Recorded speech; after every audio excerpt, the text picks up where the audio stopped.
Hello future coders, welcome back to अगला coder. आज हमें 16 डे के हमारे 3 डेज अगला कोडिंग चैलेंज की। तो इसमें हम सॉल्व करने वाले हैं एक बहुत ही बेसिक सी प्रॉब्लम जिसमें इम्प्लीमेंट स्ट्रिंग उसका नाम है। एंड इस पर्टिकुलर प्रॉब्लम में क्या है कि हमें एक स्ट्रिंग दी हुई है और एक एक्स वेरिएबल दिया हुआ है।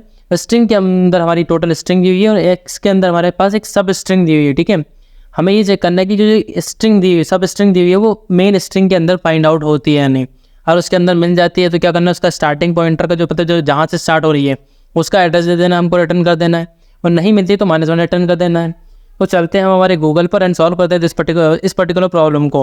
सबसे पहले मैं गूगल पर आ जाता हूँ एंड सर्च कर लेता हूँ GFG practice. Then GFG practice search करने के बाद जो पहली लिंक आ रही है उस पर आपको करना है क्लिक। एंड पहले लिंक पे क्लिक करने के बाद में आपको जो प्रैक्टिस पेज है वो ओपन हो जाएगा।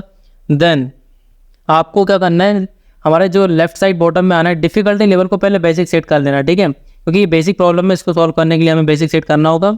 देन बेसिक सेट करने के लिए जो बेसिक प्रॉब्लम्स है वो हमारे सामने आ जाएंगी। देन इसमें जो हमारे ऊपर से कौन सी 5th नंबर जो प्रॉब्लम है उस पर हमें क्लिक कर देना है, जो हमारी आज की प्रॉब्लम ऑफ द डे है। सो मुझे ये प्रॉब्लम यहाँ पे शो हो नहीं रही है तो मैं इसको सर्च कर लेता हूँ, इम्प्लीमेंट STR। ठीक है, मैंने इम्प्लीमेंट STR सर्च कर लिया। जो पहली प्रॉब्लम आ रही है इस पर क्लिक करना है। देन हमारी जो आज की प्रॉब्लम ऑफ द डे हमारे सामने आ जाएगी। समटाइम ऐसा होता है कि मतलब लाइक आप पहले प्रॉब्लम देख लिया, कुछ टाइम बाद देखते हैं तो वो क्या है, आपको स्क्रीन भी शो नहीं हो रही थी, वो सप्लिंग चलती रहती है, जो वेबसाइट है वो अपडेट होती रहती है रन टाइम में। दैट्स वाई ऐसी प्रॉब्लम आती है। तो इन प्रॉब्लम्स के लिंक्स में क्या है डिस्क्रिप्शन में भी डाल देता हूँ। अगर आपको कोई प्रॉब्लम हो कि डायरेक्टली आपको फाइंड आउट नहीं हो रहा जैसा वीडियो में मैंने प्रोसेस बताया है, तो आप पर्टिकुलरली उस लिंक से जाकर भी उस पर्टिकुलर प्रॉब्लम पे पहुँच सकते हैं। तो सबसे पहले जैसे कि मैं सारी वीडियो में समझाता हूँ कि प्रॉब्लम को सॉल्व करने से पहले आपको प्रॉब्लम स्टेटमेंट को समझना होता है। देन एग्जाम्पल से समझना होता है कि एक्चुअली में प्रॉब्लम में हो क्या रहा है, मतलब क्या इनपुट आ रहा है, क्या आउटपुट हो रहा है, किस बेस पे आउटपुट हो रहा है, वो सब आपको सोचना होता है। देन उसके बाद में आपको क्या करना होता है कि जो हमारा क्या बोलते हैं हम उसे, जो हमारा स्पेस कॉम्प्लेक्सिटी, टाइम कॉम्प्लेक्सिटी, जो हमारे कंस्ट्रेंट होते हैं उन सारी चीज़ों पे सोचते हुए अपने कोड को ऑप्टिमाइज तरीके से सोचना होता है। तो पहले मैं इस प्रॉब्लम को पढ़ लेता हूँ। तो ये सिंपल सी प्रॉब्लम है। Your task is to implement the function str. The function takes two strings as argument s, x and locates the occurrence of the string x in the string s. The function returns an integer denoting the first occurrence of the string x in the s0 based indexing. Note दिया हुआ है यहाँ पे, you are not allowed to use built in function. हमें मतलब कोई सा भी बिल्ट इन फंक्शन यूज़ नहीं करना है, ये इसमें दिया हुआ है। देन यहाँ पे हमारे पास इनपुट में क्या दिया, geeks for geeks दिया हुआ है। x इक्वल टू क्या लिखा है, FR लिखा है। FR फाइंड आउट करना है इस पर्टिकुलर स्ट्रिंग के अंदर हमें। ठीक है, उसके बाद हमें क्या करना है, यहाँ पे हमें दिया हुआ है x के अंदर क्या दिया हुआ है, मतलब जो सेकंड एग्जांपल है हमारा, उसके अंदर geeks for geeks दिया और 4 दिया हुआ है। तो 4 को फाइंड आउट कर रहा है, यहाँ पे मिला है 4 में 5th दिया हुआ है, मतलब 5वें नंबर पे जो 0 मतलब 6 नंबर पे ऐप से स्टार्ट हो रहा है तो वहाँ पे मिल चुका है। उसके बाद हम बात कर लेते हैं, try to solve the question in constant space complex, मतलब एक कॉन्स्टेंट स्पेस में इसको सॉल्व करना है जो स्पेस हमको पहले से ऑलरेडी दिया हुआ है। ठीक है, टॉपिक टैग देख लेते हैं, इसके अंदर क्या क्या दिया। कंस्टेंट यहाँ पे ये भी दिया हुआ है कि इसकी जो साइज दी हो आधार तक हो सकती है। ठीक है, टॉपिक टैग क्या दिया हमारे पास, स्ट्रिंग दिया है, पैटर्न सर्चिंग दिया है, डिज़ाइन पैटर्न दिया है, डेटा स्ट्रक्चर है, इम्प्लीमेंटेशन दिया। ठीक है, उसके बाद यहाँ पे कॉम्प्लेक्सिटी देख लेते हैं।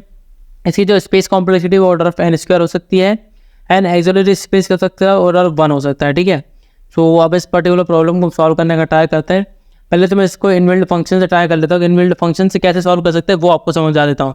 अच्छा, क्वेश्चन में हमको मना किया, लेकिन हम एक बार चेक कर लेते हैं कि कैसे इस पर्टिकुलर प्रॉब्लम को इनबिल्ट फंक्शन सॉल्व कर सकते हैं। यहाँ पे सिंपल कुछ नहीं, रिटर्न स्ट्रिंग लिख दूंगा मैं, रिटर्न s.find, इसके अंदर हमको x दे देना है। ठीक है, सिंपल से कोड रहेगा, इसको हम इनबिल्ट फंक्शन यूज़ करेंगे। तो अब कंपाइल रन करके चेक करते हैं कि एक्चुअली इनबिल्ट फंक्शन रन कर रहा है या नहीं।